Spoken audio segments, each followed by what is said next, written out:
కొన్ని మూవీస్ని యాస్టీస్గా రీమేక్ చేస్తే బాగుంటాయి, కొన్ని మూవీస్ని యాస్టీస్గా రీమేక్ చేయకపోతే బాగుంటాయి. బట్ ఈ రెండు కేటగిరీస్కి చెందని కొన్ని మూవీస్ ఉంటాయి, వాటిని మాత్రం అసలు రీమేకే చేయకుండా అలా వదిలేయడమే బెటర్.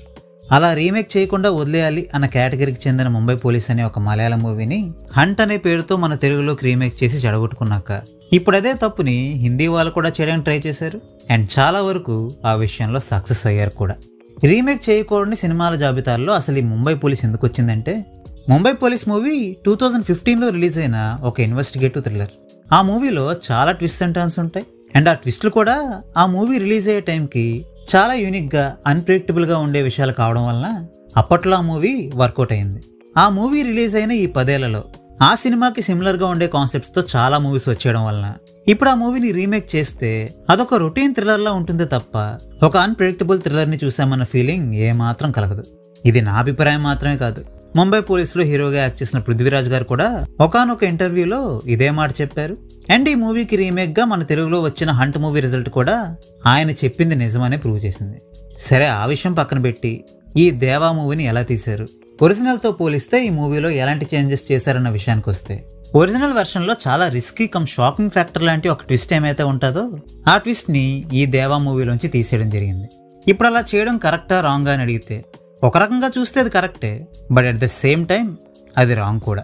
ఈ విషయం గురించి ఎంతకంటే ఎక్కువ మాట్లాడితే స్పాయిలర్స్ ఇచ్చేసినట్టు అవుతుంది కాబట్టి ఆ విషయాన్ని కూడా పక్కన పెట్టేద్దాం.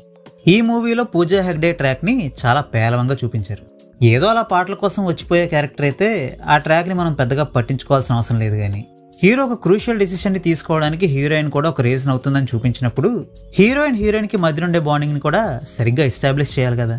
అసలు ఎమోషనల్గా వాళ్ళిద్దరి మధ్యన ఎలాంటి బాండింగ్ ఉందనే విషయాన్ని చూపించడం మానేసి ఎందుకు పనికిరాని ఒక లిప్ లాక్ సీన్ని చూపించి చేతులు దులిపేసుకున్నారు.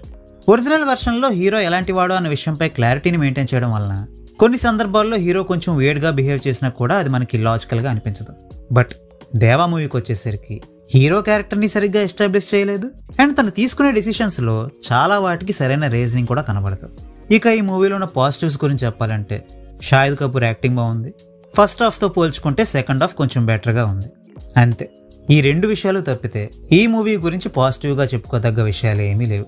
సో ఫైనల్గా ఈ మూవీని నేను మీకు రికమెండ్ చేస్తానా అంటే, మీరు కనుక ముంబై పోలీస్ సినిమాని ఇప్పటివరకు చూసి ఉండకపోతే ఈ దేవా మూవీ మీకు యావరేజ్గా ఉందనిపించవచ్చేమో, కానీ ఒకవేళ మీరు కనుక ముంబై పోలీస్ మూవీని చూసి ఉంటే మాత్రం ఈ మూవీ మీకు నచ్చడం కష్టమే. So well, that's a wrap on this video.